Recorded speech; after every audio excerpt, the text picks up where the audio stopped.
Good afternoon. In honor of Hanukkah, I want to share a Dvar Torah about Hanukkah that juxtaposes with a very powerful lesson from this week's Parsha as well.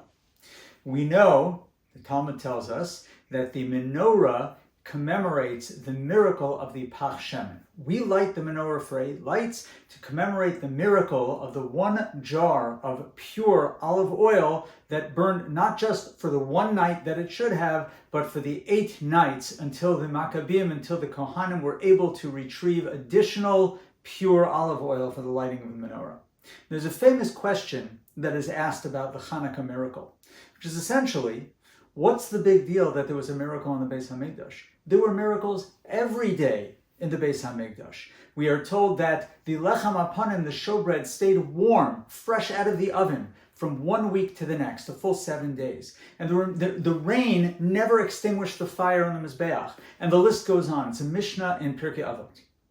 The Pnei Yehoshua asks an even stronger question. He says, it was a completely unnecessary miracle. Because the halacha is, Tumah Hitra B'tzibur. If everybody is impure, then the sacrifices and the service in the Beis HaMikdash can be performed even in a state of Tumah, in a state of impurity. So not only were miracles not such a big deal in the time of the Beis HaMikdash, but this particular miracle is completely unnecessary as well. And the Pnei Yehoshua answers the questions and he says, you're right, it wasn't necessary. But Hashem did it anyway.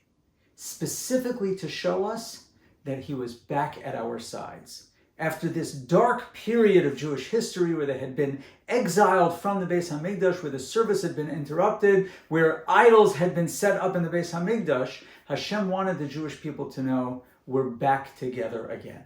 I'm always at your side. And therefore he provided this miracle.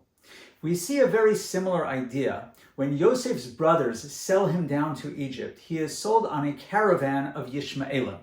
And the Torah goes out of its way to tell us that these Yishmaelim, these Ishmaelites, were carrying balsam and spices and all sorts of fragrant, aromatic items. And Rashi, of course, says, why do we need to know what it was carrying? And Rashi explains that typically this sort of caravan would carry all sorts of foul-smelling things. But because Yosef was destined to be on this caravan, Hashem was looking after Yosef the Tzaddik, and he didn't want him to be uncomfortable or in any way harmed by the terrible odors of those items, and therefore he arranged for it to be specifically pleasant-smelling items. And the Sefer Gedulas Mordechai says once again this idea, that it was Hashem showing Yosef, I know you are having the worst day of your life. I know that you woke up this morning in the comfort of your own home and you never would have imagined that you were going to be sold as a slave, and that he was going to spend years in servitude and then in prison. But Hashem said, don't worry, Yosef, I'm right here at your side. And what is the simon? What is the sign? I've even arranged that the caravan that takes you down to Egypt is going to be pleasant aromas and not, God forbid, something foul and will be uncomfortable for you.